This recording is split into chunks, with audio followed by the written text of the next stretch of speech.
আসসালামু আলাইকুম সবাইকে। কি অবস্থা সবার? আশা করি সবাই ভালো আছেন। আমি তোমাদের শিফাত ভাইয়া এবং আজকে আমি তোমাদের একটা ভার্সিটির স্পেসিফিক একটা জিনিস নিয়ে কথা বলবো। হ্যাঁ, এবং সেটা হচ্ছে আমাদের ইস্ট ওয়েস্ট ইউনিভার্সিটির মার্কস ডিস্ট্রিবিউশন। মানে কি করলে কত মার্ক পাইতে পারো এবং কত মার্ক পাইলে তুমি চান্সও পাইতে পারো, সবকিছু বলবো আর কি। আচ্ছা, এখানে অনেক কিছু লেখা, এগুলা বুঝবা না তোমরা বা দেখতেও পারবা না হয়তো বা, কিন্তু এই ডিজাইনটা কিন্তু আমাদের পেজে আছে। হ্যাঁ, এটা পেজে ঢুকলেই পারবা, সমস্যা নেই। মোরাল অফ দ্য স্টোরি বলি। মোরাল অফ দ্য স্টোরি হচ্ছে এই যে সাবজেক্ট থাকবে অনেকগুলা ভাই। হ্যাঁ, physics, chemistry, general plus higher math, English থাকবে, এখান থেকে বায়োলজি থাকবে, এগুলার মধ্যে আবার পার্ট থাকবে বিভিন্ন রিডিং, তার সাথে হচ্ছে কি আবার তোমার ওই যে গ্রামার থাকবে, তার সাথে আবার এসে থাকবে, অনেক কিছু এক জায়গায়। কিন্তু সবকিছুর উপর তোমার পরীক্ষা দেওয়া লাগবে না, তুমি যদি ডিপার্টমেন্ট ঠিক মতো সিলেক্ট করো। হ্যাঁ, বুঝাই বলতেছি আমি কিসের কথা বলতেছি। প্রত্যেকটাতে তোমার এভারেজে 25টা করে এমসিকিউ থাকবে আর কি 25 মার্ক। ওকে, এই এক জেনারেল ম্যাথে থাকবে 50 মার্ক, এখানে থাকবে 25 মার্ক। ওকে, ইংলিশের এন থেকে টোটাল 50 মার্ক থাকবে, ইংলিশের থেকে টোটাল 50 মার্ক থাকবে। কি বলছি বুঝতে পারছো? So this are the like total summary point or the total view. হ্যাঁ, এখন কথা হচ্ছে যে if you want to get a proper chance, in that case তোমার তিনটা জিনিস আবার মাথায় রাখতে হবে। এক নাম্বার, তুমি যে সাবজেক্টগুলোর উপর পরীক্ষা দিচ্ছ এখানে মার্কস কত পাইতেছো। দুই নাম্বার হচ্ছে ডিপার্টমেন্ট ওয়াইজ সাবজেক্ট ঠিক মতো তুমি দিচ্ছ নাকি। আর তিন নাম্বার হচ্ছে এই একটা পার্টের উপর তোমার কতটুকু ফোকাস, এসের উপর।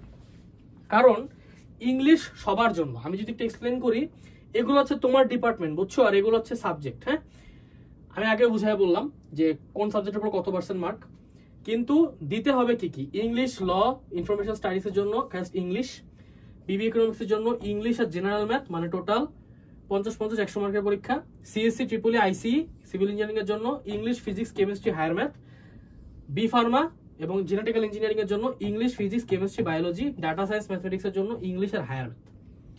সো ইংলিশ সবখানে কমন, যার কারণে এই পুরো জিনিসটা তোমার খুব ফোকাসলি পড়তে হবে। স্পেসিফিকলি যদি আমি এস এর কথা বলি, এই জায়গাতে তারা একটা ম্যাসিভ লেভেলের মার্কস কাটে, ম্যাসিভ লেভেলের, যার কারণে তোমার মাথায় রাখতে হবে এই এক এস এর উপরে যে তোমার 10 মার্ক দিয়ে রাখছে।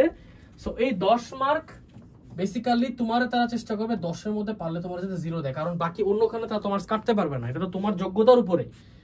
কিন্তু এই মার্কটা টোটালি হচ্ছে ইস্ট ওয়েস্টের কাছে কন্ট্রোল থাকে, এই 10টা মার্ক পুরো ওদের কাছে কন্ট্রোল থাকে, ওরা কত দিবে এটা ওরা জানে আর কি। তো এই হচ্ছে মোটামুটি সামারি অফ দ্য স্টোরি। আমি যদি তোমাকে বুঝায় বলি, তোমার যদি তুমি ড্রিম সাবজেক্ট পাইতে চাও তোমার, ইন দ্যাট কেস তোমার অ্যাটলিস্ট মিনিমাম 70% মার্কস এখানে ইনশিওর করে আসতে হবে। But if you plan to get a scholarship 95+, এটার উপরে মার্কস না পেলে স্কলারশিপ পাবো না। এটা বলতে আমি বোঝাচ্ছি, সরি ড্রিম সাবজেক্টের কথা বলছিলাম, এটা ভুল বলছি। ড্রিম সাবজেক্টের কথা যদি আমি বলি, এটা 80+ আনলে ভাই বেটার ভাই, কারণ কি এখন অনেক টাফ হয়ে গেছে। ঠিক আছে, 70%-এর যেটা আমি তোমাকে যে হিসাবটা বলতেছি, এটা হচ্ছে লাইক আমাদের তো স্টুডেন্টস যারা পরীক্ষা দেয় মোটামুটি সবাই চান্স পায়, এরা 70%-এর মধ্যে এমনিই থাকে, মানে কোর্স করলে এমনিই থাকে। কিন্তু ওই ড্রিম সাবজেক্ট পাচ্ছে নাকি বা স্কলারশিপ পাচ্ছে নাকি, এটা হচ্ছে আমাদের কোর্স করার পরের এফোর্টসদের উপর, মানে এরপরে এদেরটা তাদের হাতে আর কি। কি বলছি বুঝতে পারছো? সো দিস ইজ দ্য মোটামুটি সামারি অফ দ্য স্টোরি। খুব ক্যালকুলেটিভ ওয়েতে তুমি যদি একদম স্কলারশিপ পাইতে চাও, কারণ ভাই হাসে অনেকে যে এত পার্সেন্টেজ একটা প্রাইভেট ভার্সিটির মার্কস বোঝাচ্ছে, শিবাত ভাই কি তাহলে বলদ নাকি? মাথায় রাখতে হবে বাবা, তোমাকে যদি আমি বলতাম যে তুমি বাবা তোমাকে আমি ইস্ট ওয়েস্ট বা ব্র্যাক বা নর্থ সাউথে ফ্রিতে পড়াচ্ছি, তুমি আসো পাবলিক বাদ দিয়ে, তুমি দৌড়ে আসতা।